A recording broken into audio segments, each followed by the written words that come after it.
किसी ने क्या खूब कहा है, हिम्मत वाले पल में बदल देते हैं दुनिया को, सोचने वाला दिल तो बैठा सिर्फ सोचा करता है। सही कहा है, अवसर के बिना काबिलियत कुछ भी नहीं है। आप सोचते रह जाओगे और आपके पास मौके आएंगे। इस अवसर को बहुमूल्य जानो। जब तक हमारे शरीर में सांस है तब तक हमारा जीवन है, और जब तक हमारा जीवन है तब तक हमारे पास अवसर है। यानी जब तक आप जिंदा हो, आप हर अपॉर्चुनिटी को उस परम पिता परमेश्वर का वरदान समझो। पर परमेश्वर ने इंसान को बहुत ही शक्तिशाली बनाया है, बहुत पावरफुल। उसने इंसान को अपने स्वरूप से रचा है और बाकी सारा काम इंसान पर छोड़ दिया है। उसके अंदर भी उतनी शक्तियां हैं क्योंकि वो ही परमात्मा का एक अंश आत्मा ही उसी के अंदर है। और हमें अपने जीवन का उद्देश्य खुद ही ढूंढना होगा, वरना बिना उद्देश्य एक पशु की तरह जिंदा होंगे और वैसे ही मर जाएंगे। हमारा जो उद्देश्य है उसका अर्थ ये नहीं है हमने क्या पाया या हमारी क्या इच्छा है। हर किसी के जिंदगी का एक अलग अलग मकसद होता है। कोई ज्यादा सफल होता है तो कोई जीवन में इतना भी नहीं कर पाता कि अपना और अपने परिवार का 2 समय का भोजन जुटाए। बचपन में बड़े होकर सोचते हैं बड़े होकर ये बनेंगे, वो करेंगे, वो करेंगे, लेकिन बड़े होते होते हम जो यथार्थ के धरातल पर आके गिरते हैं मुंह के बल, और हमें जो मिलता है जैसा मिलता है हम उसी में खुश रहना शुरू कर देते हैं।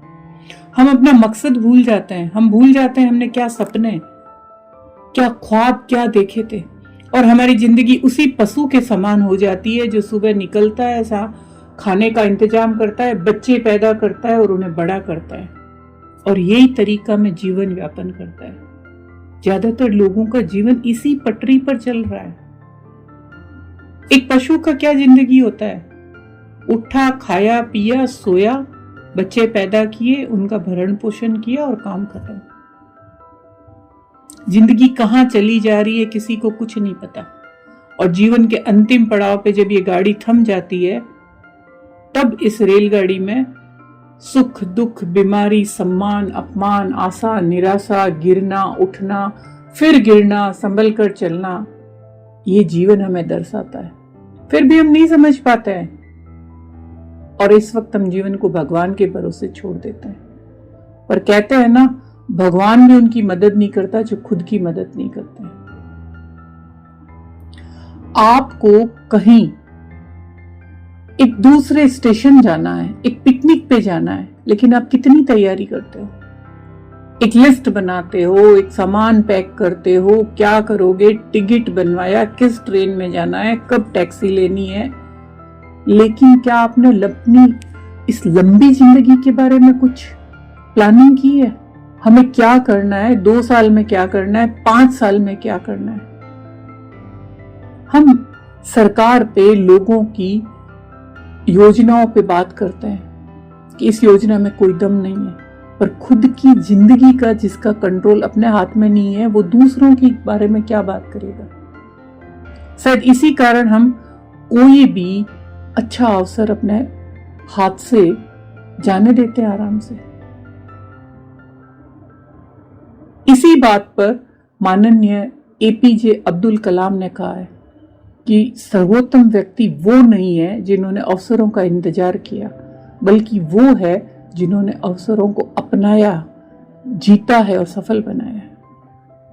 क्या खूब लिखा है कि जिन्होंने मौकों को पहचाना और उसे अपना लिया और सही मायने में वही सफल हुआ, दुनिया को जीत लिया, इसीलिए वो इंसान सर्वोत्तम कहलाया। लेकिन दुनिया में ज्यादातर लोग ऐसे हैं जो अवसर को देखना क्या, उसके बारे में सुनना भी नहीं पसंद करते हैं। और ये भी एक विडंबना है हमारे समाज की, हमारे आसपास की, कि अगर व्यक्ति अवसर को पहचानना सीख जाए तो हर व्यक्ति सफल हो जाएगा। पर दुनिया का नियम है और ये हर जगह काम करता है। इसकी शुरुआत हमारी जिंदगी की शुरुआत से है।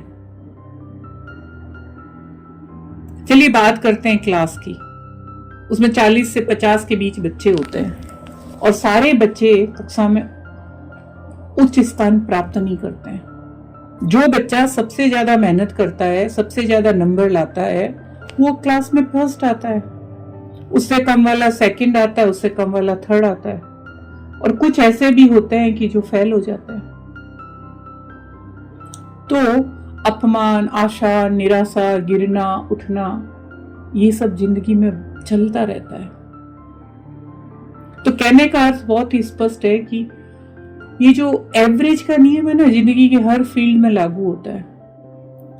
हमें से ज्यादातर लोग जानते हैं कि हमारे लिए अच्छा क्या है, पर जब हम चुनाव करते हैं ना, तब हम अपने लिए अच्छा, बेहतरीन नहीं चुन पाते हैं। और उसका एक ही कारण है, एवरेज रहना। और आजकल इस एवरेज के नियम में भी हम बदलाव कर रहे हैं। 80-20 की जगह अभी 90-10 का अनुपात होता जा रहा है।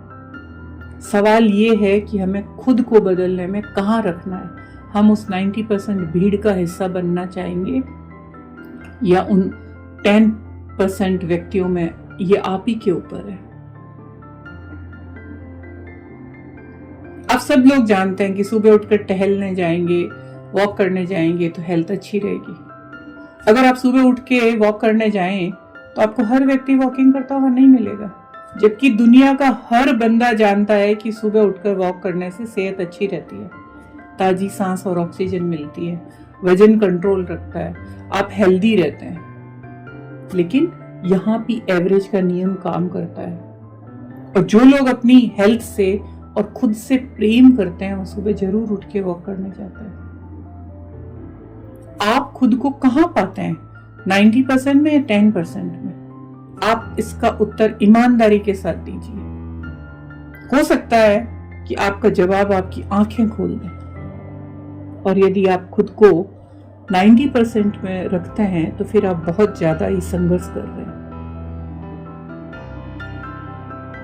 एक सच और भी है कि आप उसमें नहीं रखना चाहते हैं, तभी आप ये सुन रहे हैं।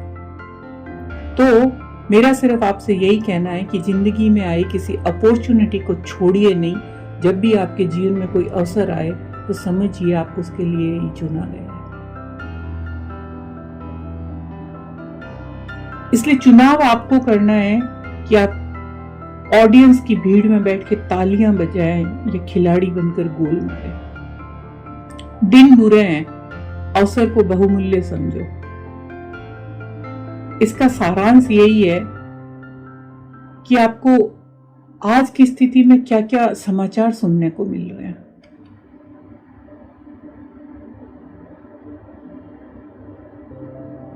किसी का बिजनेस बंद हो गया है, बेरोजगारी बढ़ गई है, किसी पे कर्जे हो गए हैं जिससे बेरोजगारी की दर बढ़ रही है।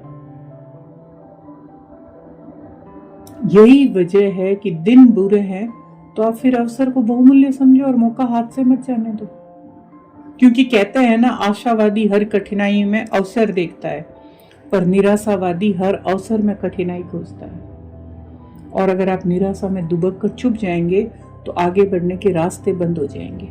इसीलिए निराशा में भी अपने आप को हमेशा आगे बढ़ाने की कोशिश जारी रखो। कौन जाने कितनी खूबसूरत जिंदगी आपका इंतजार कर रही है। अगर आप उन लोगों में से हैं जिन्होंने कोविड के समय अपनी जॉब खोई है, तो एक बार फिर अपनी जिम्मेदारी का एहसास करो, जुट जाओ एक नई शुरुआत के लिए। आगे एक बहुत ही खूबसूरत मोड़ आपका इंतजार कर रहा है। मैं आपको एक बहुत ही पुरानी कहावत याद दिलाना चाहती हूँ कि अवसर 2 बार दरवाजा नहीं खटखटाता है। यानी हमें खुद को अवसर के बारे में बहुत ही सतर्क और सजग रहना होगा। अपने जिंदगी के पिछले सालों में जाएं और जाकर देखें कि आपने ये गलती तो नहीं की है, या भूलवश या जानबूझकर ऐसा किया है। तो परेशान नहीं होना है, क्योंकि एक कहावत और भी है कि जब जागो तब सवेरा। कितनी अच्छी बात है। यदि कोई अवसर हाथ से निकल भी गया है तो आप उस अवसर को लपक लीजिए, क्योंकि शायद ये अवसर लौट कर नहीं आए।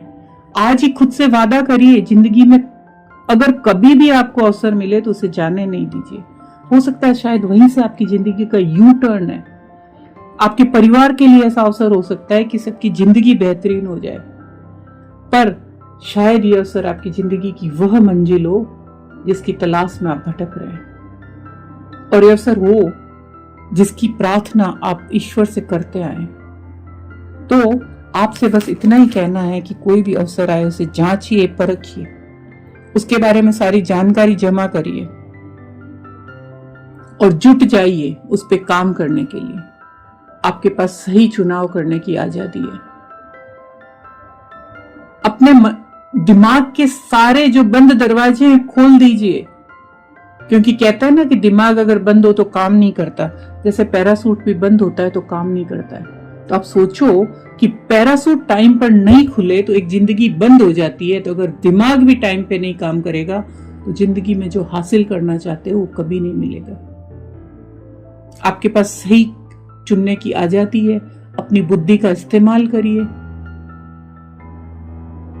मेरी कामना है कि आप सभी एक सही अवसर का चुनाव करने में आज ही कामयाब हो जाए। जैसे भगवान बुद्ध ने भी कहा है, हम आज जो भी है अपने पुराने विचारों के कारण है। तो आज आप अपने पुराने विचारों से ऊपर उठो। आज के समय में अवसरों की कमी नहीं है, बस आपकी जिम्मेदारी इतनी है, आप जो भी चुनो सोच समझ कर चुनो। अवसर हर व्यक्ति के लिए एक जैसे होते हैं, कुछ उन्हें पहचान लेते हैं और कुछ समझ ही नहीं पाते।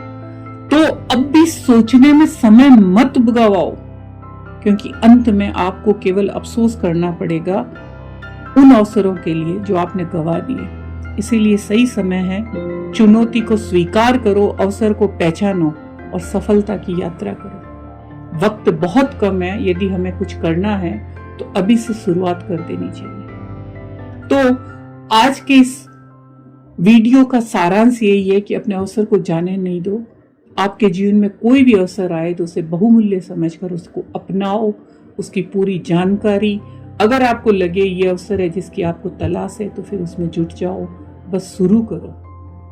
इन वाक्यों को रोज दोहराओ कि दुनिया की सबसे बेहतरीन अपॉर्चुनिटी मेरे पास है और मैं एक सक्सेसफुल बन के रहूंगा। आज के लिए इतना ही। अगर आपको चैनल पसंद आता है तो आप उसे लाइक करिए, बेल आइकॉन के बटन को दबाइए और सब्सक्राइब करिए। Thank you very much.